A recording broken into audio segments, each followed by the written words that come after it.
Welcome to Archetypes and the Planets, where Andre Kahr and I, Bea Gonzalez, invite you to think metaphorically as we explore how we have collectively translated the map of the sky into our mythologies, religious systems, and personal psychology.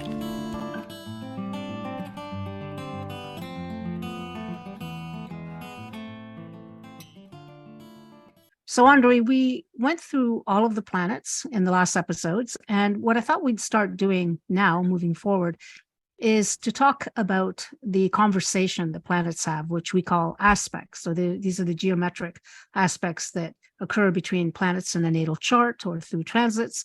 And the reason I think we need to talk about this is in the model that was given, I think maybe by Richard Tarnas, but I don't know who really at this point, about the planets being if you think of it as a play, the planets being the characters on the play, then the aspects are the conversation that these characters are having on the stage, which seems to me really rather important, right? I mean, I guess you can have silent plays, but they're not as interesting in most of the time. And we don't have silent charts. Charts speak through the relationships that the planets are having to each other. So I thought to make it easy, if people are learning or want to investigate this, that we just start with one aspect at a time and make our way through the planets over a couple of episodes, because this is really dense stuff when you're learning it. I think the way that when I've taught it, it just seems like so much information, and repetition really helps.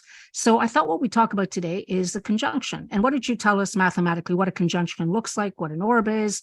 Tell me something about what this means, a conjunction.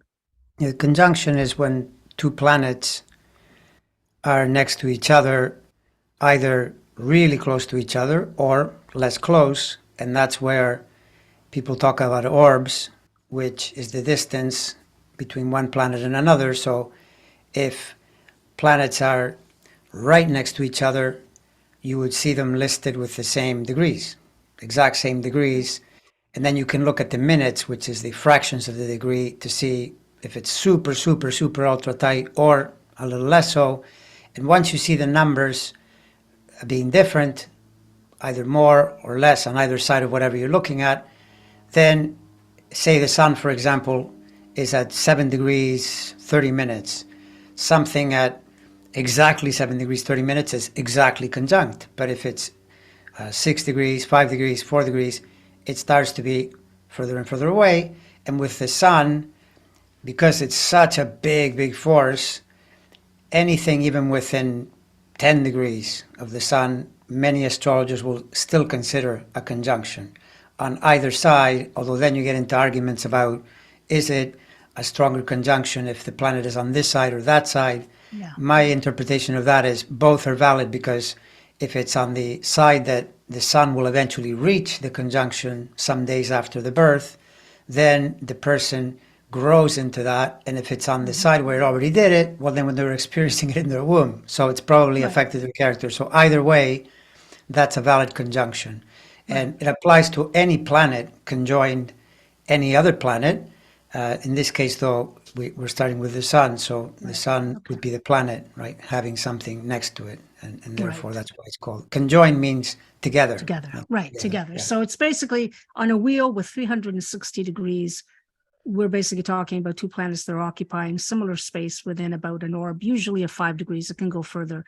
And in fact, in some astrologers, they talk about co-presences, which is they're in the same sign. But we're going to stick to the more traditional way of looking at it, which is a conjunction is, let's talk about the 5-degree orb as a particularly strong coming together of two energies. And yeah, let's start with the sun, because as you say, well, the sun's basically it. It's the biggest thing in the universe, as we talked about in our sun episode. So what I thought we'd do is go through each of the combinations and say, well, what would that look like? Now, let's bring two things out of the way that are often talked about: combustion and cazimi. Combustion is the idea that because the sun is so powerful, if a planet is close to it, it basically can dilute its power, right? Because it basically overtakes it. And the other one is cazimi, when there's various forms of cazimi, either 0.17 degrees. I think the medieval astrologers thought you needed to have that kind of closeness, or a degree. I think the more Hellenistic astrologers, I might be getting this reversed, but anyway, it's the idea that this is called the heart of the sun, that if a planet is so close that then it takes on dignity, it has a greater dignity.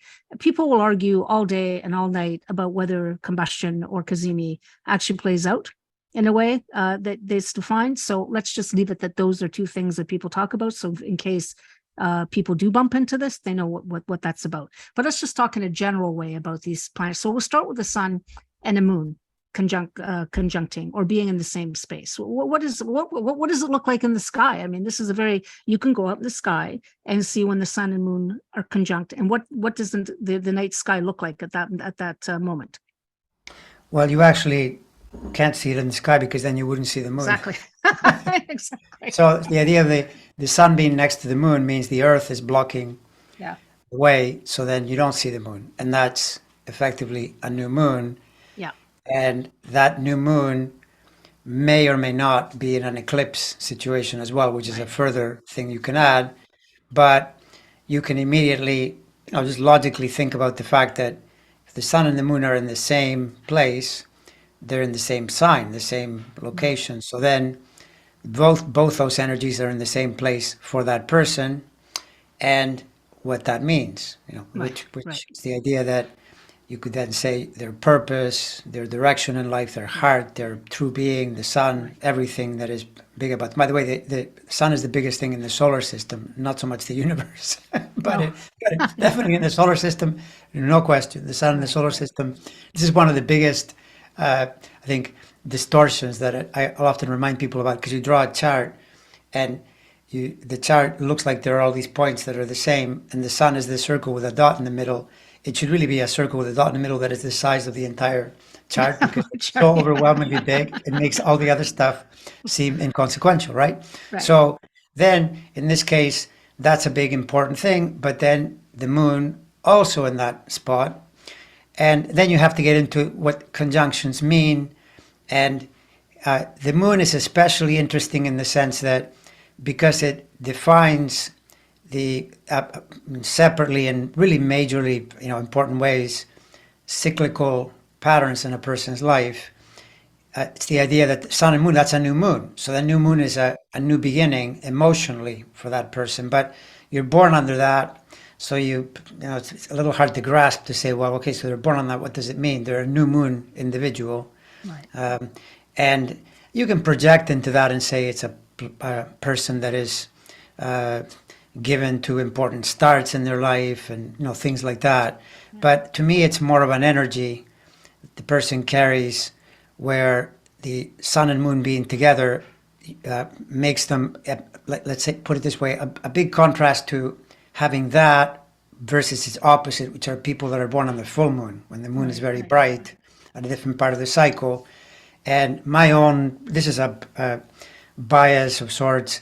If I were asked which one would you want, I would take the full moon over the new moon, in my sense of the energies. But I have neither, first of all, so it's just a wish, so to speak. It doesn't really mean anything. And plenty of people with new moons do extremely well, and plenty of people with full moons do extremely well, and vice versa. You get every possibility. Right. But just the logic that the new moon, by and large, in fact, in Tibetan astrology, they literally call it demonic. They don't like the new moon at all. They consider it a dark period, probably because the moon isn't there. And it's these, this statement saying that the moon being there is important, right? Okay. So that's a lot of, just a lot of impressions around. No, that's good. That's good. Of course, you are talking to a new moon person. So just putting it out there, I've never heard about it. Yeah, no, right. Although defined as demonic, but okay, but in your case, let's clarify, because in your case, the new moon, for you, the new moon is, I believe, 16 degrees, or no, maybe 19 degrees, 19 degrees from your sun. Right. So you have the sun and moon in the same sign, but it's really almost a stretch. But you're right, but to call it a conjunction, it's a conjunction by energy and by sign. Sure. But in the sense of a conjunction, it's pretty far away, even from the sun. To say that's why I can degrees. Joke about it with you now. Yes. Right. Exactly. No, exactly. Right. Yeah. No, and by the way, see, this is the thing where you would say immediately, if you have a new moon or sun and moon in the same sign, then it re-emphasizes the sign even more, because of course, that's your sun moon sign. So that person, in a way, has an advantage in that their emotional nature and their so-called true nature, the deepest self, same sign.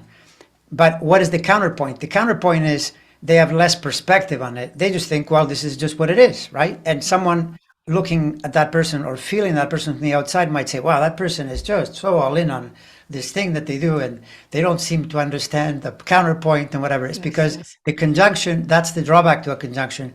There's no perspective. The person just thinks, yeah, these two things go together, and this is what I do, and what's Right, the problem? And the problem is right. the perspective part, right? Yeah, that's interesting. I mean, I look at it archetypally as the sun being the solar journey, being a masculine journey, and in masculine in the sense of active journey, but these are words we can get trapped into, as we've talked about before.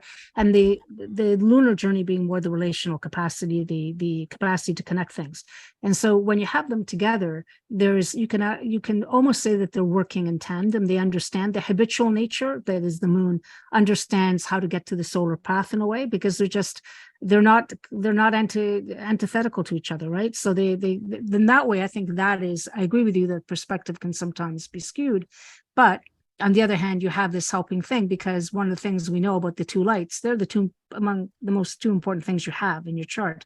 If they're at war, and that's my problem with the opposition, that can be, on the one hand, yeah, you search the limelight and whatever, but on the other hand, it is hard to bring the help in that you need. Whereas I think the day-to-day affairs can contribute to the solar journey better if they're in the same. I mean, then you have to take every other planet that's involved there. Right. But I think those two have that. But of course, and also I think we should point out that if it's in the same sign, it's not necessarily a new moon. It could be a balsamic phase moon, because it could be behind the sun. It could be, in other words, that it may have not reached the sun yet. It may be 5 degrees on the other side. And as you say, that's in the womb kind of idea, right? That it would have been, Right, yeah, right. but That's it's a not good point. opposite. Yeah.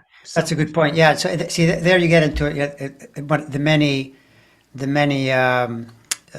variations and the subtleties in that, if someone has the sun, say hypothetically at 25 degrees, some sign, whatever sign it is, and the moon, it just enters the right, sign. So the moon is not new yet. In fact, you may even still see a sliver in the sky, possibly. right, So it's right, not quite new, but it's new by sign. So the person still has those same energies, meaning whatever sign it is, still the same thing. But you could argue for the pluses and the minuses. If it gets closer to the sun, then it's more of a new moon in the traditional way, and all those things. If it's further away, there's more perspective in that way, because right. the planets are not too close. And this is where you start to, but you have to almost contemplate the poetry of when someone says, well, if it's too close, that's not too good, because the sun is so big, overwhelms the other planet and all that. Okay, well, then it's good for it to be a bit further back. And then you think of the reasons why that might not be so good in certain cases. Right. So this is the thing with astrology, that a lot of it is letting your imagination and contemplation play with what you're looking at to get the feeling of it. And then looking at what people are doing too with that particular thing in their life, right? Because that's how you Right. look at a lot of charts, uh, to get feedback, right? I'm taken by the fact that in synastry, in other words, when you look at two charts together to see how these two people would function, the sun moon conjunction between two charts is actually considered one of the best connections you can have, almost because there is a coming together. I mean, I think of the coming together that Carl Jung talked about. It is really trying to unite the sun and the moon. In a metaphorical sense, right? The Correct. feminine and the Yeah. masculine. So it is something that can work definitely into your advantage, in that Right. sense. That Right. again, we go Yeah. back So to like, the combination. isn't that the traditional thing would be, but it doesn't matter. It can go either way. But the traditional would be, if the man's sun, if the woman's moon is the same sign as the man's sun, then Right, the moon energy, because the moon is receptive to the sun. right, right. But you see it in reverse. I've seen plenty of Oh cases yeah, where plenty, and it it's works the just as woman's, well, because it people works are just as different well. balanced, right, with masculine. But the idea is Right. that there is some reception that these two would have, and an understanding Exactly. on a deeper emotional level. So moving to Exactly. Mercury, right? Mercury in conjunct the sun, and okay, the moon may not. I mean, the moon moves very fast and moves around, so you may not get the moon sun conjunction. You will probably get the moon Mercury conjunct, the sun Mercury conjunction, I should say, quite often, because the Mercury does not move that far away from the sun. I think it can't be, what is it, 28 degrees further than the sun. So because it Is can't it, get away, okay, isn't the astronomy of that the other way around though? Because the moon, the sun is going, so the sun is moving and the moon right, catches it once a month. So then right, all those people are on a new moon. But as I think, if I understand correctly, Sun-Mercury conjunctions, don't they happen a little less frequently? Oh, Because probably they do happen now that I think of the yeah, mathematical side of it. You're right, because actually. Yeah, yeah. the Mercury, the way Mercury and the Sun, they move so that Mercury will get in front of it and then will fall Then we'll behind it, fall back behind. Yeah, and yeah. every so often they come close. So the only thing is that for Sun Mercury, you look at, is the person, are they really close? Or Right. is Mercury on one side or the other? You know, Right. the different variations Yes, that you yes, get. yes. Then again, you get into arguments with people around. If you get, for example, classic thing, since Mercury is a planet of thinking, your mind is trying to sort through thoughts. If you put it closer to the sun, then logically it might be more difficult for that person to detach or see their thoughts more objectively, you know, because the Yes. person will say my thoughts. Well, if they're your thoughts, who are you? Yeah. Yeah. Like, and then you would be, oh yeah, I'm the sun, that's right, I forgot, I'm lost in my mind. And perhaps one of the interpretations could be, if Mercury is further away from the sun, then the person may be more objective that way and be able to Right. say, no, Right. there's me and there's my thoughts. But again, this is the thing where when people are learning astrology, they then write that down and put it in a box and think it always holds up Yeah. perfectly. And it's like you're creating this character, and this person is this way. It's not quite that Right. simple. No, no, no. Let's It's just say interesting that. because the Mercury, when I was thinking of together, I was thinking together in the same sign, not particularly the conjunction. So I kind of The lost the fact conjunction, that okay. the mathematical part of it, of course, is the conjunction wouldn't happen as often as with the moon, but they tend to be in the same sign more than anything else True. because That's of the, true. that's Yes. what I was really trying to talk to, not the actual conjunction, but going to the conjunction. I mean, I like what you have to say, actually, because the solar is our path. It's our journey. All right. It's our masculine, our active path in the world. If the Mercury is too close, you're right. There could be an enmeshment that could actually not work for you sometimes. There could be some confusion because think about it, of Mercury as a translator from the unconscious realm. That's one of the ways. I mean, that's one of the archetypal roles Mercury plays, right? It goes into the unconscious and then it translates what it sees there into consciousness. But if you've got it too close to the sun, even, the Kazibi thing or not, you are going to have an enmeshment where it might be difficult to actually see, like to separate the strands in a way. Whereas I think if there is some distance, maybe you're right. Now, I mean, of course, you can argue all day long about combustion because I think we've both seen examples of very powerful charts with a lot of combust planets that seem to be working pretty well. So it's a hard one to even look at. But yeah, I could see that Mercury. But one thing, could you say then, though, that a person with the Mercury and the Sun conjunct, at least their ideas are actually copacetic or in work towards the solar journey because the mind and the path are actually in somehow connecting? Could that work? Is that something that works? Yeah, no, of course, because like, for example, take a sign that is a certain way, something like, say Virgo, if the sun is in Virgo and Mercury is in Virgo, the person's purpose and the way they think about it, the way they relate to it, same in the same sign. But if Right. it turns out that the person is Mercury in Libra, or potentially Mercury in Leo, because that happens to Virgos quite a bit. Yeah. Now the Mercury is off on a tangent doing this other thing that is not particularly Leo. For instance, Libra is much more relational, and Virgo maybe wants to be in their head analyzing and so forth. Now they're doing the relationship thing, or in Leo, it's the totally different thing where there's more showmanship and you get into confidence factors, and it's quite different. Now, on the other hand, though, that's again where having it separate might be an asset because that gives perspective. Meaning, for example, take a sign. If you take Sagittarius, which tends to be a roaming, type of sign where discipline would not be their first priority, and then they have their Mercury in Capricorn, that'll help stabilize them and it'll help to make them more practical because the Mercury will be saying, well, yeah, that stuff, that philosophical, all that stuff, that's great, but what are you going to do with that? Capricorn will often ask, what is the purpose of this whole, thing? So then that would help, right? Sure. And so these are the things that you're always looking at to try to get a sense of the person's, the person's balance with these things. Yeah. One of the examples that always comes to mind for me with Mercury and Sun is, and I was mentioning him earlier, was the great mythologist or teacher of mythology, Joseph Campbell, who had Akazemi Mercury. So the Mercury was very close to the heart of the sun in Aries, and he charted the path of the hero, right? The hero's journey. And he was a great speaker. The reason I think he did so well is that he could communicate these ideas in a way that people really felt energized, and he had all that Aries quality, right? And he was exploring new territory in ways, but intellectually. And so his Mercury to me seems really pitched, even though it's in Aries. You think, well, it's not in Virgo. But it didn't matter. He was able to communicate the enthusiasm and that kind of fire love of exploration, intellectual exploration that you get with people. And you see that the journey he had, that Mercury, that solar journey, which is to bring this into the path of consciousness, was very aligned to his writing work, Mercury, to speaking, and to the fact that he even became famous, even though he died before he even saw this, on PBS, right? By being interviewed by Bill Moyers for the series he did, and The Power of Myth. And so you see that this is a Mercury that was able to translate that solar journey so well. He was the ultimate teacher. And then you have to look at other things. Of course, you can't only look at one thing, but I'm just speaking about how it doesn't even matter what vestments or clothes or signs you wear. Really what you're getting in that sense is you look at it and you go, okay, Mercury, sun, it's in Aries, so he's going to be exploring new territory, and he's going to bring enthusiasm, and he's going to bring all those great fire qualities. But ultimately, it's a combination of the two, right? That made this so powerful. All right, so then we move to Venus. Well, right? and by the way, go ahead, really quickly, you also can see that this is the person who's exploring that territory. It's a writer, someone who is communicating. So they're, in a sense, like a super Mercury. They're just doing everything through the Mercury. So that's, in a way, if you're talking about conjunctions, it's the idea that the sun links to that.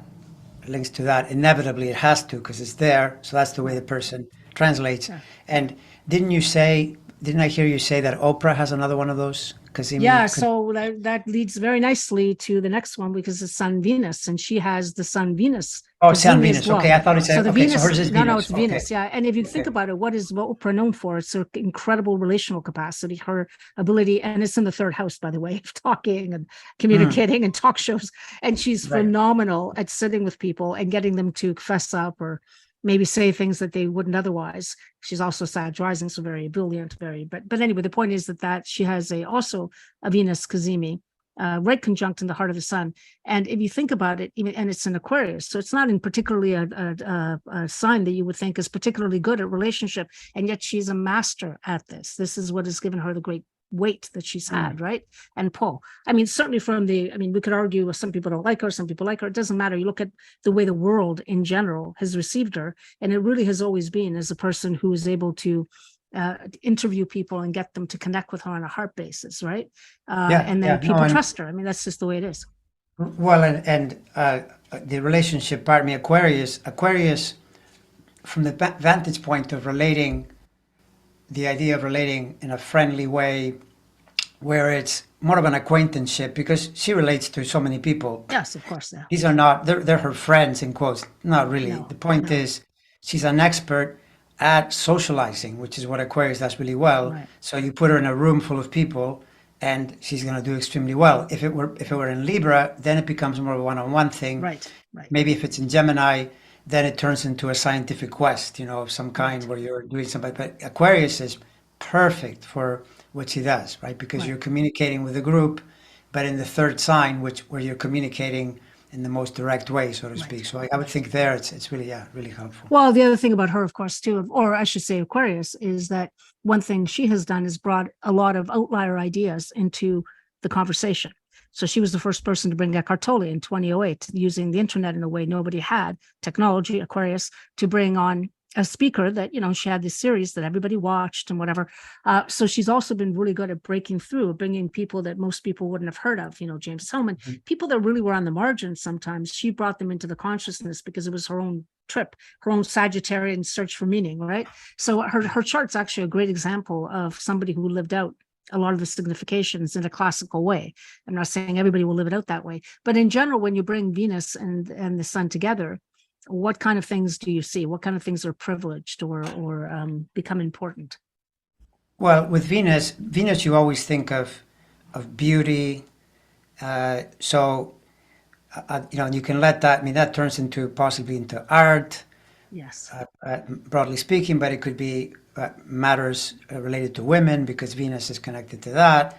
I mean, you might find another person that is, for other reasons in the chart, Venus could turn out, you ask them, well, what do you do? And they say, oh, I sell diamonds. And you go, wait a second. And you realize there's a connection to Venus in that sense because it's the beauty of the fact that Saturn is somewhere else and that rules stones and all that. So there's where you have to calibrate it, including that when you said, for instance, about someone like Oprah, right away you know that Venus is next to the Sun, but rules, because she's Sagittarius rising, rules the 6th and rules the 11th. So the 11th, which is the Aquarius, natural place of Aquarius, increases the power of that particular thing. And Taurus, there it's the 6th sign, which is more related to service, more related to the idea that she's going to be sensitive to anything that has to do with improving people's lives, repairing, fixing. So then bringing people, someone like Eckhart Tolle immediately fits that role, or anybody else that he's promoting. So it depends on so many factors in the chart, but the Venusian,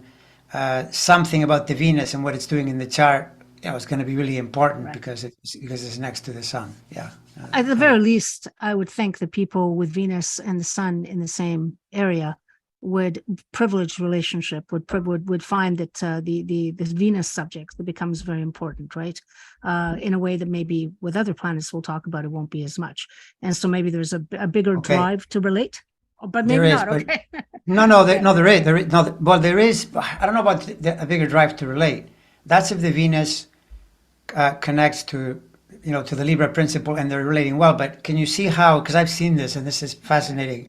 Sun Venus people can also become very narcissistic because Venus, that I can see. Oh, yeah, okay. Yes. It's sort of like you're relating to yourself. So the Venus, which is the mirror you look into, is a narcissist is gazing at the water and imagines that he is all there is or she is all there is to it. So then there's this constant self-reference, and this is where a Sun Venus conjunction could become a huge problem, because if the person has no perspective on the Venus, so that if you think relating, it's immediately no, it's not you, it's relate. Well, they're relating, but it only goes this far. It's right there. It's they themselves.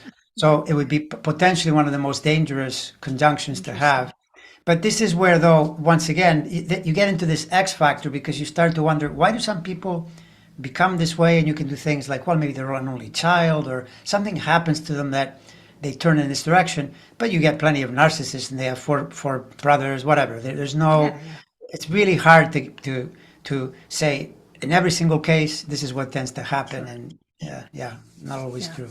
No, interesting. It's funny because I'm thinking of the Sun also, if you think of combustion, that it can obliterate that power as well. I mean, if you follow that rule of the Venus to be able to bring forth its significations, right? It could be something that's thwarted because the Sun just swallows it up and it can't function. So that is definitely part of it. But even without it, you're right. If Venus is relating and it's close to the Sun, then yes, you start thinking that the whole world, the Sun is you, and there's nothing outside. Yeah, exactly. No, I know what I mean. We're laughing about it, but the can you think of a chart? Can you think of a chart that comes to mind that has that setup that you would say? Well, the only chart that came to mind, that came to mind, I can't. It can't be revealed. Let's just say that I know, but it's the kind of thing, like, put it this way, I generally, when I'm doing my charts, if I see a planet, Kazimi or not, if I see a planet too close to the Sun, I immediately think of it as more of a liability than an asset, if it's too close. And you see it, particularly in political figures, if they get a planet, I'm just jumping briefly away here to other planets for a second, but a planet like Uranus, for example, that is very, very independently oriented, which actually is really helpful to any person to go their own way and not be caught up in too many structures and rules or whatever. But typically, a person like that appears to have a hard time doing a genuine version of independence. It's as though they never grew up past their teenage years, and they think independence means oppositional behavior, rebellious, radical, unpredictable, all the qualities of Uranus that you think of as not particularly helpful. And I'll go, no, I see that planet is too close, and or you take a totally different energy, which is Saturn, and you put it right next to the Sun. The person may be really hardworking, and then you start to notice this strange thing where maybe, like, why are they doing all that work, or what is it? It's almost like they're stuck. They can't seem to put the archetype in perspective. And so Right. if they become annoying to the environment, but that's a way Yeah. to put it, right? People then think of them as, that person, they're so annoying because they're using the planet in an incorrect way, Right. right? So just returning back to the Venus, though, you can imagine, for example, someone with Sun Venus, and if you see them doing too much preening and pointing at themselves, people find them annoying, because Yes, eventually they it will think be annoying. you're not fitting in here, you're doing something, right? Me. I know Yeah. we've all met the types, so I totally understand. Yeah, that's so interesting. Moving to Mars, Sun and Mars together. Now we have two masculine, the principle of, two masculine principles at work. One is more of the solar path for everybody, but usually when I think of Mars, I think of the way we take action, right, in the Yes. world. What happens when you put these two together? What kind of action is taken generally in the world? Well, that's actually a great example of an energy that this I have seen in charts for sure, where Sun Mars together, you would think this then endows the person with tremendous action potential, and if anything, you would think this person will be perhaps more aggressive than you would expect, because Mars is a forward planet, and it goes through aggression all the way to combat, and Right. uh, irascible or even violent behavior. And yet, I notice in women in particular, when Mars is right next to their Sun, they often project it, and they Right. will find that in men that then annoy them because the man is doing too much Mars, and it's because they themselves have difficulty with the Mars. So, in theory, it's supposed to help you take action. Think about it. If we talk about conjunction Sun Mars, that should be easy because Right. Mars is there. So, the way I am, what I want to be, what I want to become, and I can just take action toward that. That's not exactly what I No. found. There's a tendency for it to, in other words, the Mars, instead of becoming stronger, isn't necessarily helped by being that close to the Sun. Right? That's Right. the logic of that one. Interesting. Just on the sideline, if you saw a chart with that set up for women or men, because it could also be their men, No, the because men too. No, yeah, men as because I well. mean it's the Yeah. masculine energy. Okay, so what would be your line of what would you in a consulting situation? What would it be that you would offer up as a possible solution in that case? Like, well, what do you do? How do you own that Mars for yourself?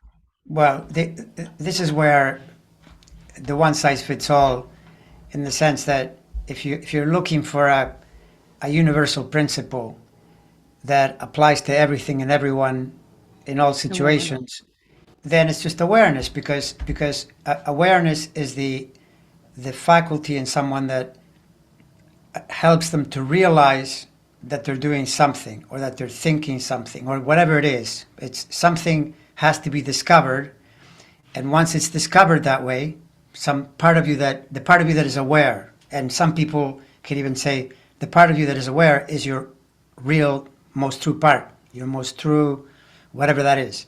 So then you become aware over time, because you're not going to do this in 3 seconds. You get awareness over and over and over until you realize it, and then you can begin to do it differently. Right. That's the best way that I can explain it. Okay. So Yeah, so like then awareness is rightly so. It's probably the key to everything, because once you make something conscious, you can't really behave according to the old patterns, because you have some awareness and you can see it. Sometimes it takes a bit of space. Sometimes it takes you maybe 5 seconds to notice you have fallen into the same trap, but you will catch it. And that is, I yeah. think, the answer probably to everything. Absolutely. So then we look at Sun, Jupiter together in the same space. What happens then? Now we got Jupiter is the second largest thing in the sky, aside from the sun. I mean, after the sun, it is the biggest thing. Well, you What see, Sun happens? Jupiter, that's a really interesting one, because what I've noticed with Sun Jupiter, considerably more than one time, this has come up quite a bit, Okay. is that you think immediately, great, Sun next to the most expansive, beneficial planet, you immediately think this person should be pretty lucky, right? I Right. mean, what more can you want than Sun Jupiter?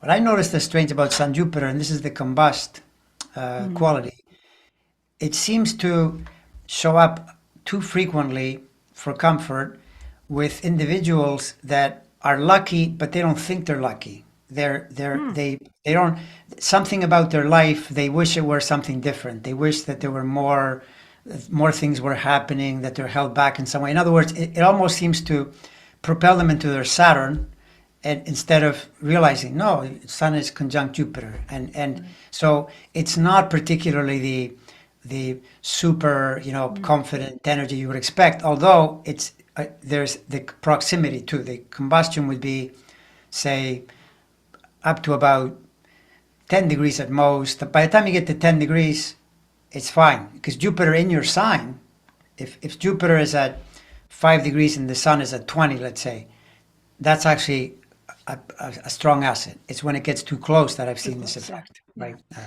Yeah, it's interesting. I don't think I've ever heard anybody else mention the word perspective when it comes to the issue with combustion, but that's actually maybe a lot what the problem is. Just that it's harder to get perspective, and when you can't get perspective, you can't actually act in a way. Because you're always being held back by an incorrect vision, let's say, right? So maybe that's a better way to describe combustion than the idea that the sun comes and it burns up everything. In a way, burning up everything means it burns up the potential of whatever that archetype has to express itself, right?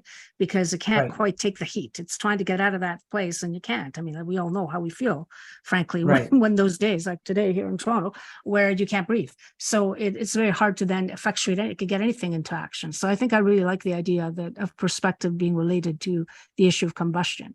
It's funny you should say that. I know one person that has Sun conjunct Jupiter in Sagittarius of all places, and that is exactly what I see. That there's a lack of recognition of the gifts that she has, and and how much she's accomplished, which I always thought was very strange, because it's you'd Jupiter.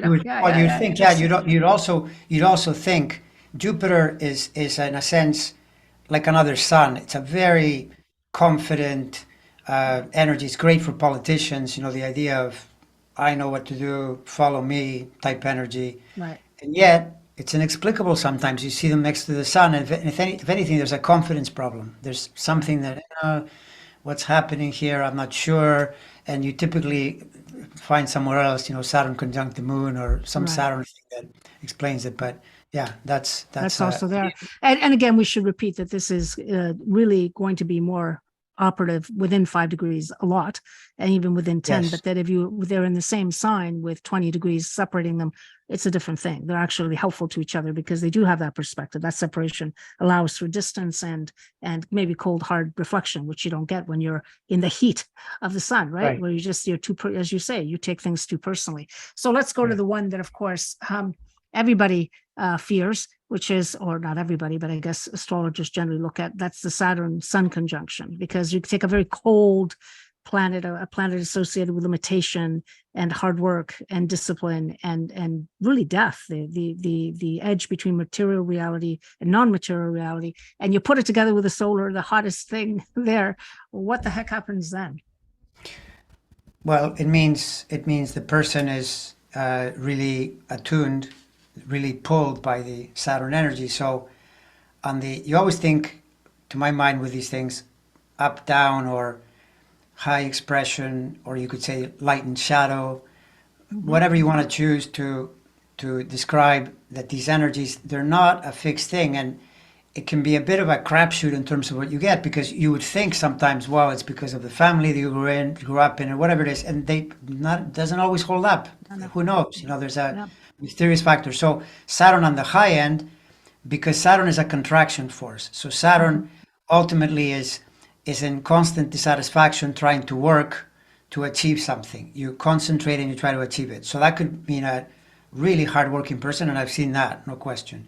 However, if something goes wrong, and for whatever reason the person is wounded, is somehow find themselves, especially early in life, in some really difficult place, that Saturn, being a contraction force, can become incredibly depressive. And then you could get an individual who's doing both, right? A person, the Churchillian type thing, where they're working, and then you hear, and Churchill was, would have these, he called them the black dog, like these really depressed periods, and you think, what the heck was happening?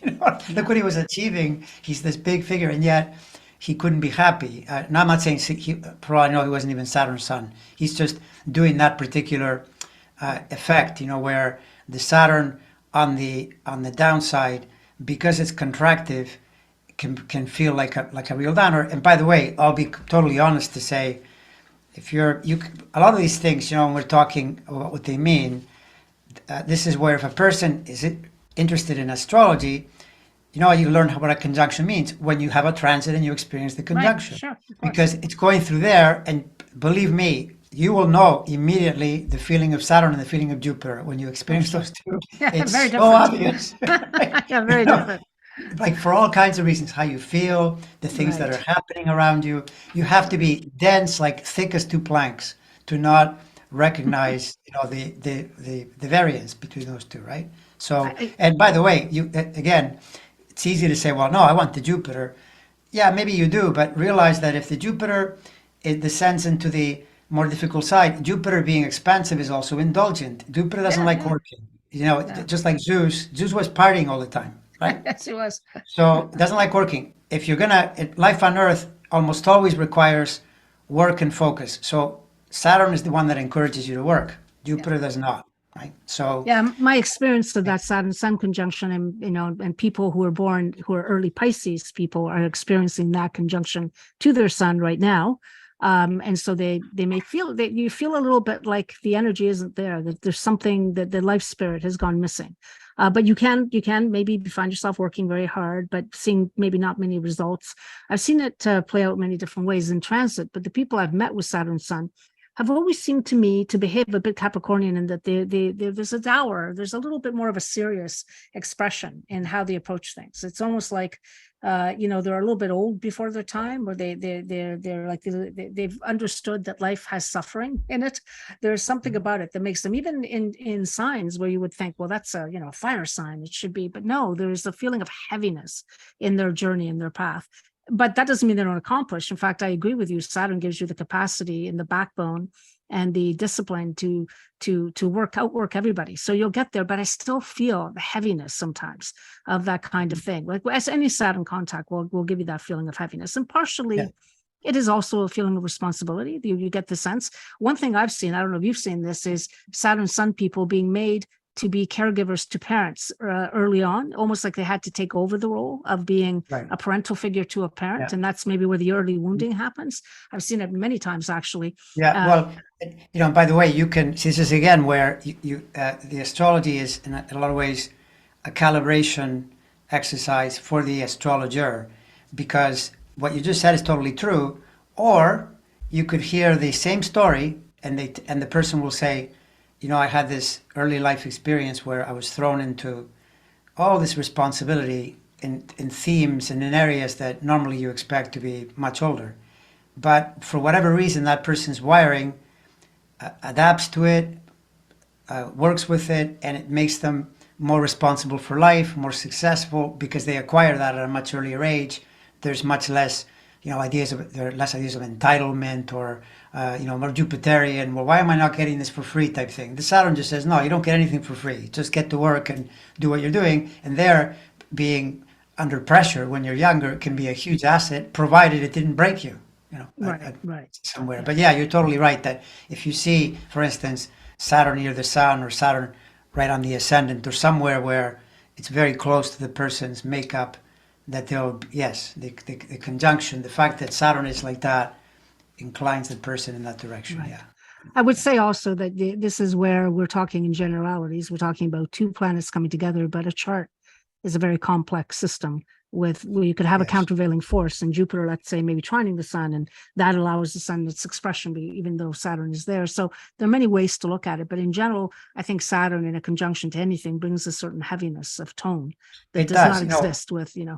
And by the way, I mean, remember I was saying about transits, right? So look Right. at this scenario we're currently in. Quick segue to politics. So Mitch McConnell is an early Pisces. Right. Now, the odds that he just had experienced an event that appears to be a bit of a stroke or something went wrong there. Right. He's at very, very late Pisces. The way to understand transits is Saturn is in that region because until next February, March, it doesn't leave the early degrees of Pisces because it's going to be hanging there at the end of the year, which separately makes that a particularly tricky time. Saturn is conjoining his Right. Sun energy by transit. The odds that Saturn does that which is I'm not very pleasant at all. I'm sure he went No, home and what no. the heck just happened? That Saturn is much more likely to do that than Jupiter. Jupiter Huh. might, but it would take quite a coincidence for it to be the Jupiter that said, "Oh, that Yeah, person." yeah, yeah, of course. Usually, Jupiter, no, unless it's tied with something else, like the growth Yeah, of tumors or something from the right, expansion, right. some side issue. So that's the point that Saturn, by and large, is more of a hardship Yeah, quality. So if you are born under that, that's what you experience. But think about how this is like when I remember many years ago studying Gurdjieff, Capricorn, and so there's Saturn everywhere, and he really made a virtue of my parents gave me such a hard time that I became really hard and strong. Yeah, of course, of course. I yeah, mean, if yeah, you yeah. No, it if has. you good, Of course. I mean, this is one of the things that makes people crazy about astrology because it's not quantifiable in ways they would like to tabulate. You can't quantify it the way you would do any other. It is really requires a perspective of not only the whole chart, but what consciousness the person is bringing to the chart, and that will change given. So some people will say, yes, that was what made me me, and you've met plenty of them because I think Saturn also really gives you respect for hardship. It really does. I yes, mean, this yes. is being a very Saturn type person myself, having so many planets in Capricorn. I've been attracted to the classical Greeks. Well, what did the classical Greeks tell you? They tell you suffering is the fastest horse to completion. And that seems to me like a very Saturnian type of thing to say, but it is actually Yeah, also very true, right? How do you yeah. learn? You learn by being roasted, right? And then you get out and you go, okay, it's not pleasant, but I have a great respect for it because, Jupiter makes you very happy and very drunk, but it doesn't really necessarily get the work ethic going and get it and get you focused to do what you need to do. So both are, and of course it depends in both cases what's happening, but I totally understand what you're saying.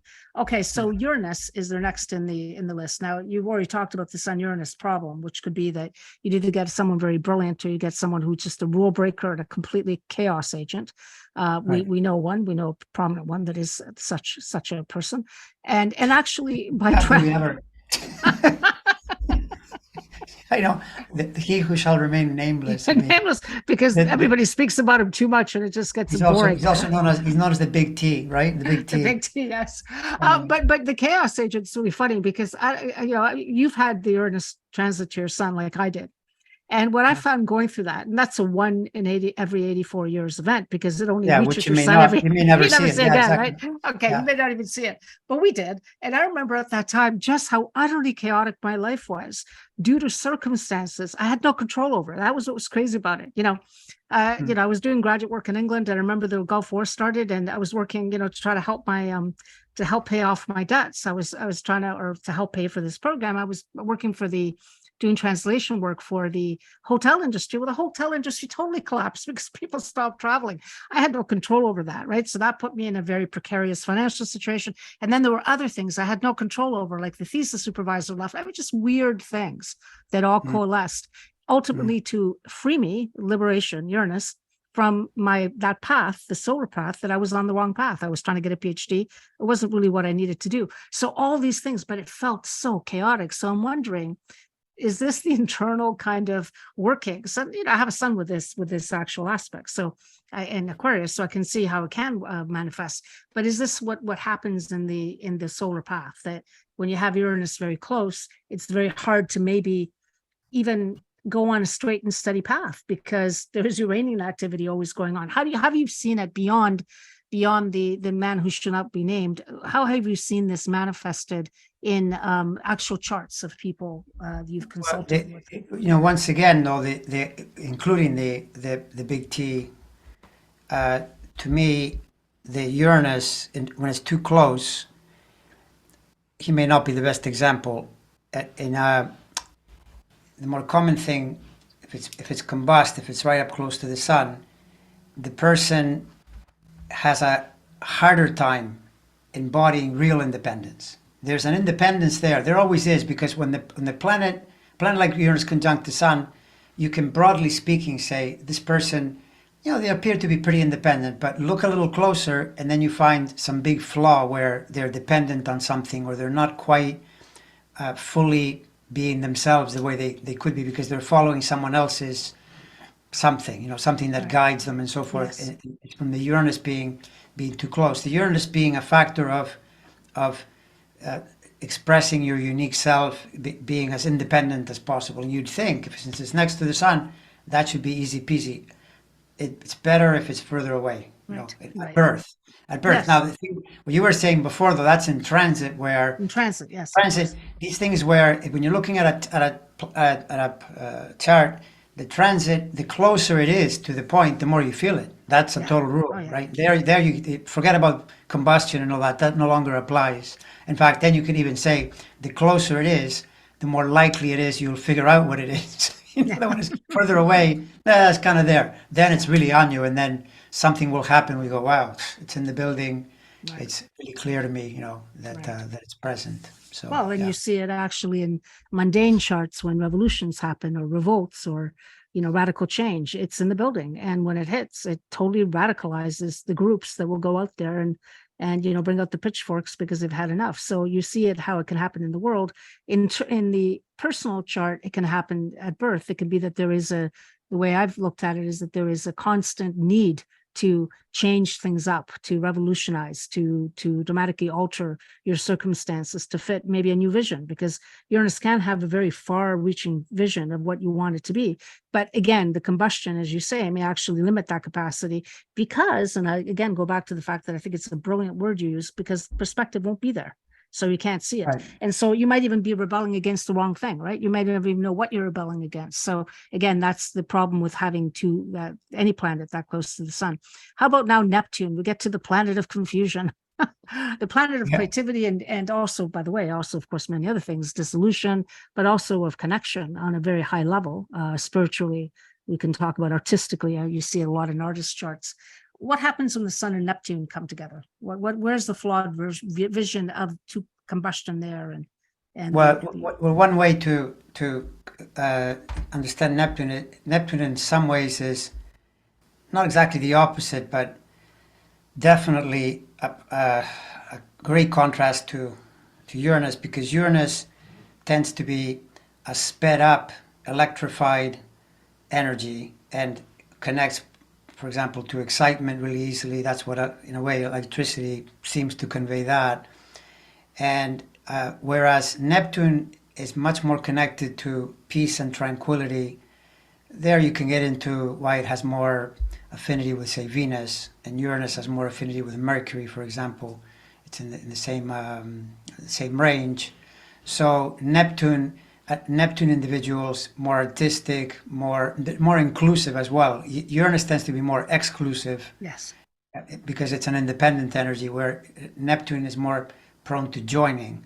So when you join, you can lose yourself, and then you can be confused. Of course, that's true. right, And that's also often the source of your artistry, the fact that you're right, floating in space and everything is, coming at you from in every direction. Many artists are like that. The way one person that I've studied explains it is that he says their subconscious is more porous, so it keeps getting energy from the universe, and then they express it. It's collective energy that is expressing through them, and that has the Neptune quality. The idea that, but think about it. It's a sense that you're becoming relaxed and open to what is above you or to what is beyond you, right. so you can express it. And sometimes you can get a sense of what the planet might mean by noticing people that are born with a Sun Neptune conjunction. I remember years and years ago when I was starting to get the sense of what these planets meant, and I remember, thinking, okay, Neptune, in one sense, would mean being really, really peaceful within yourself in some way, almost to the point where you disappear or disappear completely, literally. It's just your peace itself. And just a little bit below that, it's the idea that you start to get visions and you start to, your imagination, which is very Neptunian as well, Yes, feels like it's real. And then from there, you jump to the next level with this whole teaching that has been around now for decades and decades. Visualize something in order to make it real. Well, that's being done consciously or unconsciously, because if you look at anything you see around you, someone visualized it in some way in order to make it happen. yeah, So of that's course. the force of Neptune. And I remember years ago, uh, I had this. I still have it actually, but at the time I had read it some months before, maybe a couple of years. Shakti Gawain, Mhm. she wrote the book Creative Creative visualization. Visualization, and I remember thinking, this person must have a lot of Neptune. Right. And what I go, look, and Sun conjunct Neptune. Right? There you are. So she had to write a book. So That's perfect. it's like you would expect it, And she's saying things like, for instance, imagine your ideal life, put it in a pink bubble, and have it float away. All these exercises where she is making imagination equivalent to life in some way. Right, right, right. That That's has so a interesting Neptune.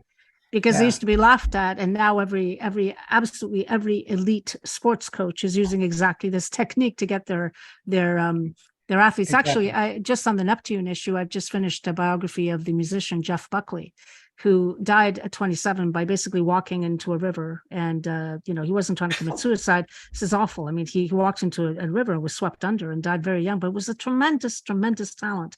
And if you hear him sing, you get this sense of longing. You just get this incredible sense of he's so incredibly emotional. And you look at his chart, and he had the sun, Neptune, Venus, and I think Mercury all conjunct in Scorpio. And you Wow. just hear it so much in that need to merge with some emotional state.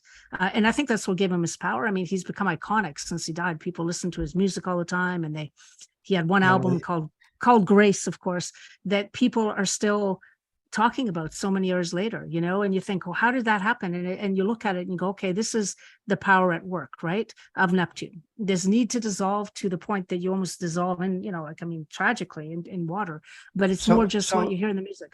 he walked into a river, you said? Yeah, he was wearing boots, and he was just fooling around with one of his friends, and he basically walked in and it was singing a song, not being careful. It was, I think, in Tennessee. And what happened is there's an undertow he didn't realize, and he just basically disappeared, and they didn't find him for 3 days or 4 days afterwards. It was, somebody found him Because stuck to branches. that that has the feeling of what sign was the conjunction in? Scorpio.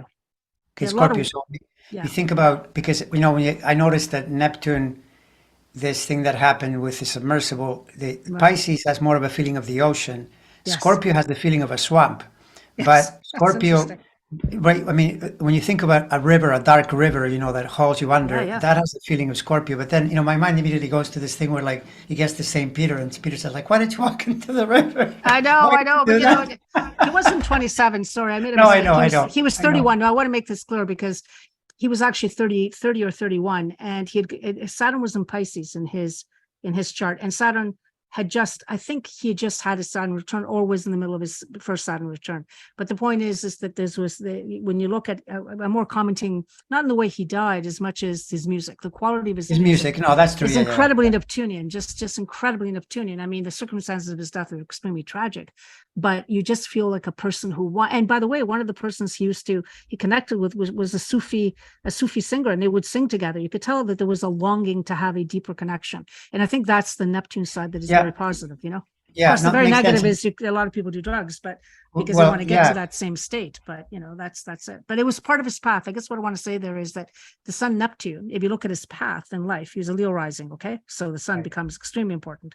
It was to communicate to people a deep longing that they didn't even know they had. And that is why still he died in 1996, I believe. There are still people talking about him and sharing his music, and he's been incredibly influential to other musicians. And I think that is the capacity of the people that translate Neptune for you and especially musicians, because I think music is really something that has feeling really encoded, can really, really have you connect, right, to an idea of the transcendent that maybe you didn't know existed, but the person already had it in their chart. That's what they were doing.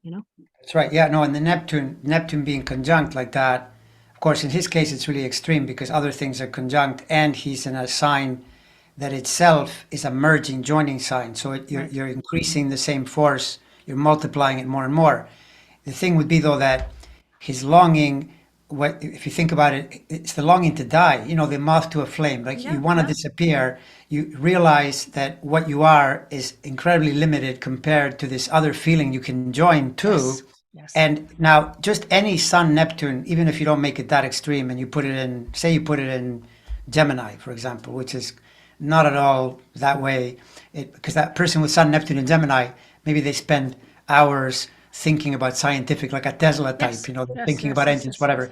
And yet, the Neptune quality being what it is, you could also say for any person like that, the idea is to join. In joining and disappearing, you find yourself, which is Yes. paradoxical because it's the opposite of what you'd think. But it's the idea that you let go and go into that really expansive, very open-ended thing, which I know separately can be confusing, of course, because you're trying to you're trying to Yeah. pin down open space. But that's the logic of Right. Sun Right. Neptune. And yeah, as long as you It's find the way to do it in a way that is good, and it that can. does not, yeah, that and ultimately that does not actually physically sacrifice the person. It's the other word for Neptune, of course, is also sacrifice.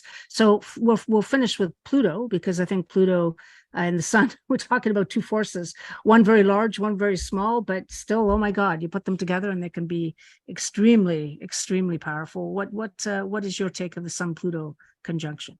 Does Well, the sun combine? But let me ask you this: Does, if you don't have perspective and you have Pluto next to you, that seems to me to be a very scary thing. What do you think?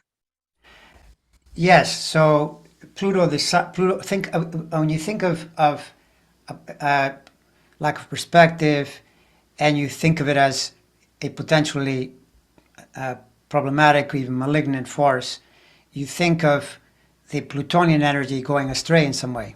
So, Right. for instance, then you think, well, what does Pluto do on the dark side? Well, just consider the myth of Pluto. That Pluto has this quality of uh, overpowering, being overpowered.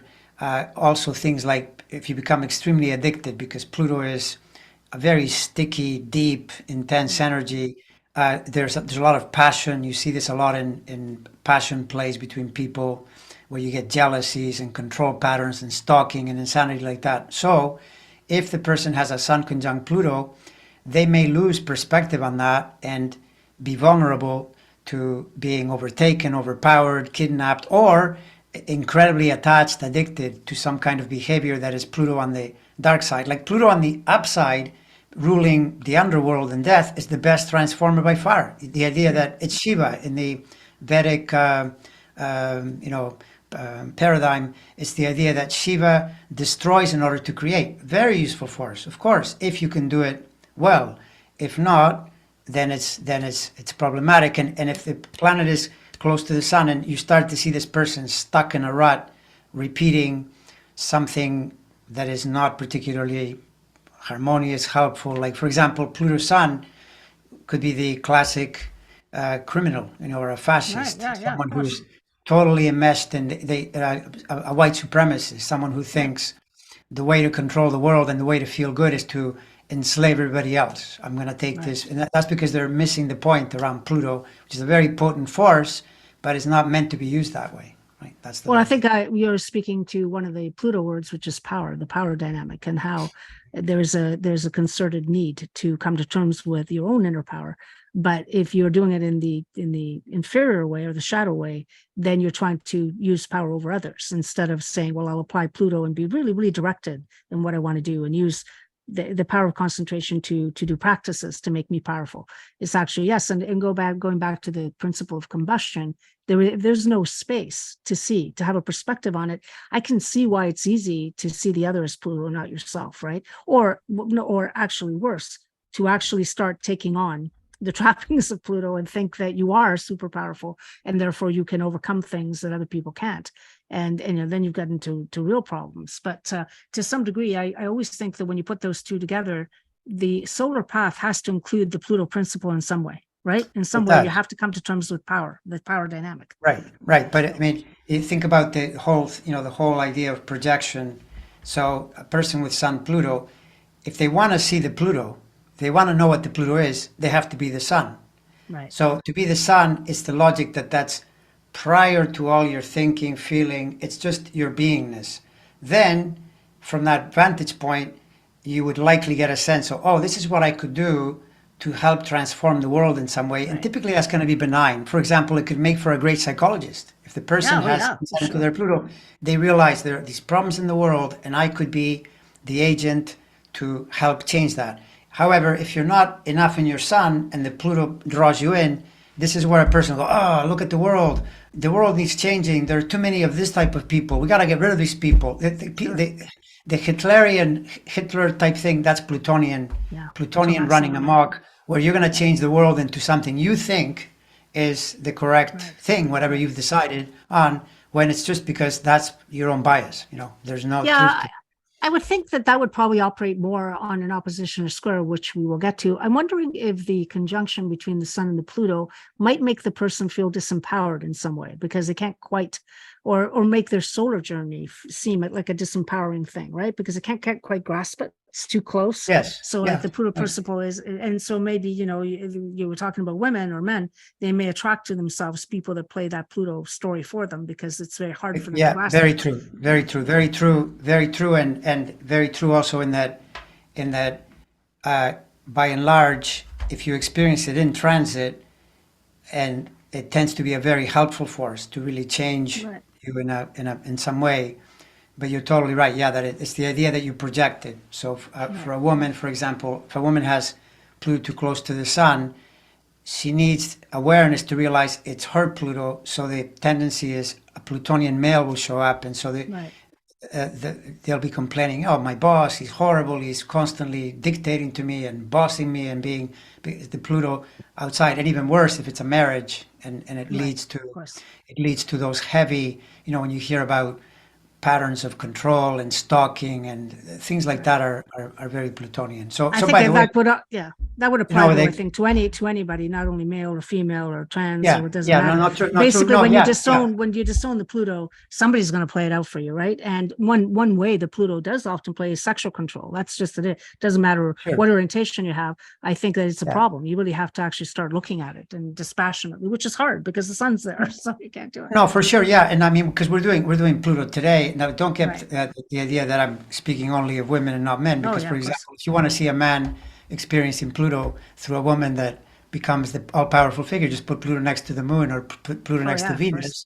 Venus, and the same idea because it's the sense of being your female and your male side at the same time. That's not easy to do. We No, tend to no, project, and so no. then, but Right. the sun typically is considered the, as you said earlier, I think the male, Well, the symbol of, masculine path, right? So I think yeah, with somebody with a Pluto, it doesn't matter where they're coming from, right, conjunct the sun. That path is going to be impacted by the power principle. They may attract it they may attract it in a boss. They may have had a father or a solar figure in the family that created a lot of Plutonian kind of situations. But it's tough, right?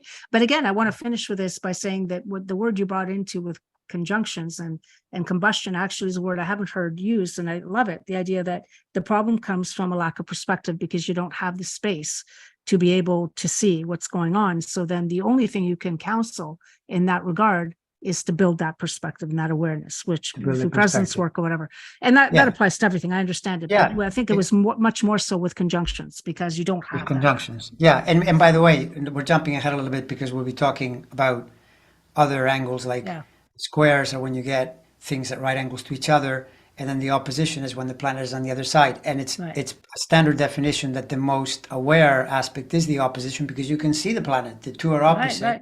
So then there's a sense this is here, that's there. It's obvious. Even the square is a little tricky that way because it's off to the side. You don't quite see it. Yeah, yeah, So yeah. you No know that it's a question. conflict. And in the conjunction, you don't see anything. No, So then you have to become familiar with that. In other words, it's a kind of a finer awareness in your own right. practice to realize, oh, I'm doing this thing and I'm assuming that it's this way, but maybe it isn't this way. Maybe No, no. I'm doing it wrong because it's not working out for me so well, to do it in this way. Absolutely. No, it's Yeah. so next time we're going to look at the moon and go through the same process we went through because I think it's really helpful. First of all, it repeats some of the archetypal energies so people can get them cemented. But secondly, I think every conversation, when you get to the moon, the combustion is not an issue anymore. You have other No. issues. You have other issues we Yes. could talk about, but it's different. And so we'll go Yeah. planet by planet, excluding the sun because we've already talked about it, of course, but we'll go moon Mercury in ahead. Yeah.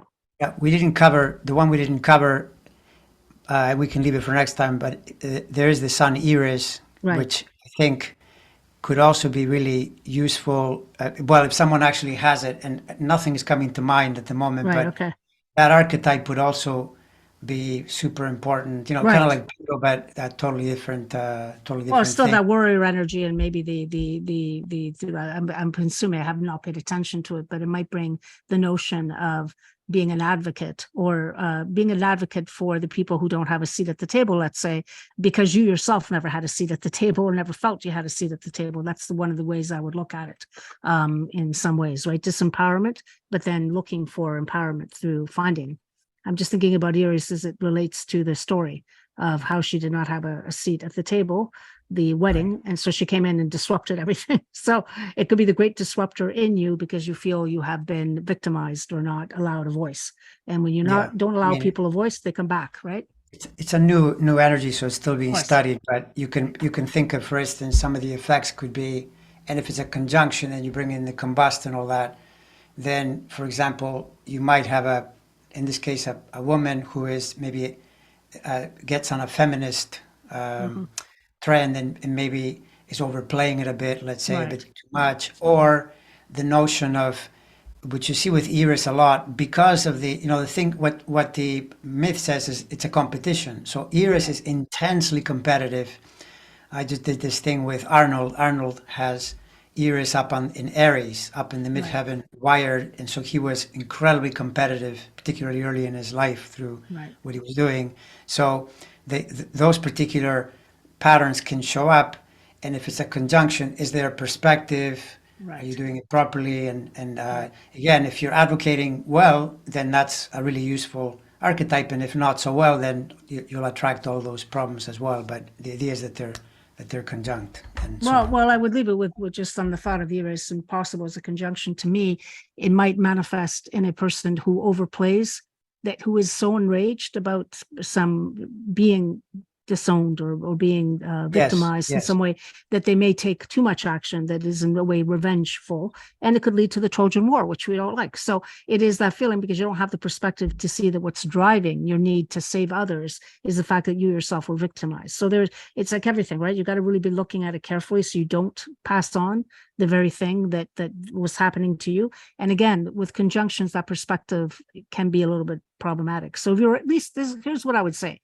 If you're at least aware that you have, let's say, Sun Pluto or Sun Saturn, then at least try to work on that distance. Try to work on how can I gain perspective by really understanding the planetary symbolism, and then saying, where am I seeing this in my life? I mean, that's just a basic question people should ask. Where am I playing the Sun Saturn overwork or over disciplined or harsh?